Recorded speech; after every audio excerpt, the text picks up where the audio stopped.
दोस्तों, ईरान को अमेरिकी राष्ट्रपति डोनाल्ड ट्रंप की धमकी से नहीं डर रहा है, उल्टा इजरायल में तबाही मचा रहा है, मिसाइलों की बौछार कर रहा है।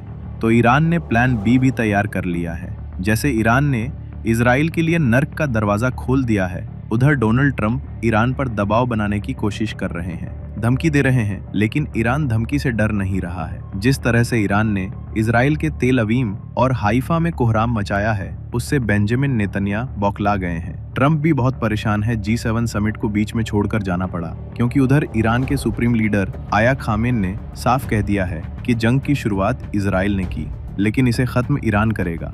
दोस्तों, ईरान का प्लान भी क्या है? अपने आप को सुपर पावर कहने वाले ट्रंप कैसे ईरान से डरे हुए हैं, और अब ईरान ने इजराइल में तबाही मचाई हुई है।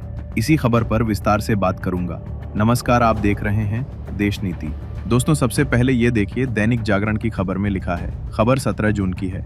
इसमें लिखा है, ईरान ने फिर किया इजराइल पर हमला, सीज फायर पर नहीं बनी बात, अमेरिका ने रखा प्रस्ताव। इसके बाद नीचे लिखा है, ईरान और इजराइल के बीच चल रहा तनाव थमने का नाम नहीं ले रहा है। ईरान ने एक बार फिर उत्तरी इजराइल पर मिसाइल स्ट्राइक कर दी है। इजरायली डिफेंस मिनिस्टर ने इसकी जानकारी दी है। मिडिल ईस्ट में हालात इतने खराब हैं कि अमेरिकी राष्ट्रपति डोनाल्ड ट्रंप को G7 शिखर सम्मेलन बीच में ही छोड़कर वापस लौटना पड़ा। भारत ने भी हेल्पलाइन नंबर जारी किया है। दोस्तों, इस बार ईरान ने उत्तरी इजराइल पर हमला किया है। तेल अवीव से लेकर हाइफा तक हाहाकार मचा है।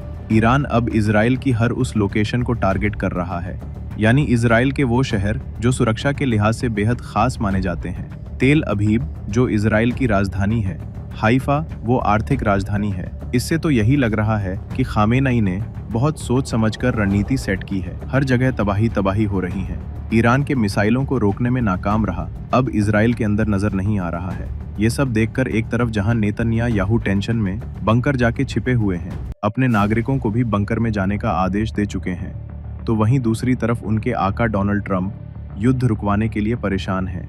यहाँ तक कि वो G7 समिट में शामिल होने के लिए कनाडा तो जरूर गए, लेकिन उनके मन में अंदर ही अंदर डर था कि कहीं ईरान और इजराइल जंग और भयानक स्थिति में ना पहुंच जाए। दोस्तों, भाग खड़े हुए, यानी G7 समिट को बीच में ही छोड़कर वापस व्हाइट हाउस आ गए। व्हाइट हाउस की तरफ से कहा गया है कि ट्रंप ने ऐसा फैसला मिडल ईस्ट में तनाव को लेकर लिया है। सवाल है कि उनके समिट में जाने से पहले भी युद्ध चल रहा था, तो फिर गए क्यों और अब बीच में वापस क्यों आ गए? दोस्तों, ऐसा इसलिए क्योंकि ट्रंप इजराइल के समर्थन में अब खुला उतर आए हैं।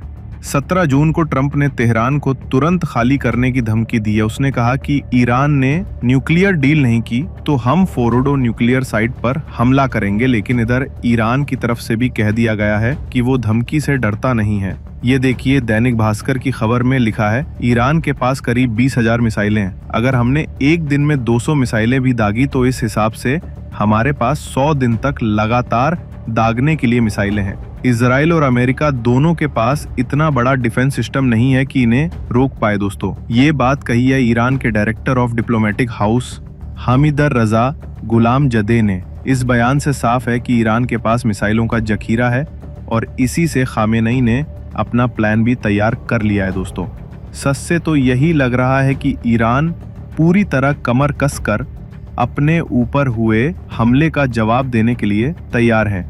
देखा जा रहा है कि 13 जून को पहले इजराइल ने हमला किया, उसके बाद से ईरान करने लगा, तो इजराइल से तबाही की तस्वीर इस तरह से आने लगी। 3 दिन के अंदर ईरान ने करीब 350 मिसाइलें दागी हैं और इन मिसाइलों को रोकने में इजराइल नाकाम साबित हुआ है। दोस्तों, ईरान सालों से कहता आ रहा था कि इजराइल अगर हमला करता है तो उसे मुंह तोड़ जवाब दिया जाएगा, तो वही होता हुआ अब दिखाई भी दे रहा है। उसने इजराइल के खिलाफ बैलिस्टिक मिसाइलों की झड़ी लगा दी है। ईरान एक बार में कम से कम 150 से ज्यादा मिसाइलें इजराइल पर दाग रहा है। इजरायली एयर डिफेंस पूरी ताकत लगाकर उनमें से 99% से ज्यादा मिसाइलों को नष्ट कर देता है।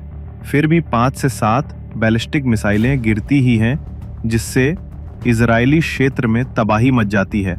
खुलासा तो यहाँ तक हुआ है कि ईरान एक बार में 1000 बैलिस्टिक मिसाइलें दागने की तैयारी में था, और अगर वो ऐसा कर पाता तो इजराइल का हाल गाजा जैसा बनने से कोई नहीं रोक पाता, क्योंकि दुनिया का कोई भी एयर डिफेंस सिस्टम एक साथ 1000 बैलिस्टिक मिसाइलों को इंटरसेप्ट नहीं कर सकता है। दोस्तों, ईरान की सैन्य रणनीति का सबसे मजबूत स्तंभ उसके बैलिस्टिक मिसाइल क्षमता है। पिछले 25 से 30 सालों में ईरान ने अपनी बैलिस्टिक मिसाइल क्षमता को काफी एडवांस किया है। उसके पास अब एडवांस बैलिस्टिक मिसाइलें हैं जिन्हें इंटरसेप्ट करने में इजराइल नाकाम हो रहा है। ईरान ने सालों की मेहनत के बाद सतह से सतह पर मार्क करने वाली सैकड़ों मिसाइलों का जखीरा इकट्ठा किया है। इसमें शॉर्ट रेंज, मीडियम रेंज और इंटरमीडिएट रेंज मिसाइलें शामिल हैं। फतेह-10, जुल्फिकार शहाब 3 और खुर्राम शहर जैसी मिसाइलें अब सिर्फ नाम नहीं बल्कि रणनीतिक संदेश बन चुकी हैं कि ईरान ने 5 दिन में ही इजराइल को ऐसी धूल चटाई कि अमेरिका को युद्ध का ऐलान करने पर मजबूर कर दिया। सोचिए, जो इजराइल गाजा पर पिछले 1.5 साल से हमला कर रहा है, उसको किसी दूसरे देश की जरूरत नहीं पड़ी। उसे इजराइल के बचाव में अमेरिका को उतरना पड़ा, युद्ध का ऐलान करना पड़ा। नेतन्याहू की बेबसी, इजराइल की जनता की दहशत और ट्रंप की खोखली धमकियां दुनिया के सामने हैं कि ये युद्ध इतनी आसानी से खत्म नहीं होने वाला है। दोस्तों, आप बताइए, आपको क्या लगता है, ये युद्ध कहां तक जाएगा?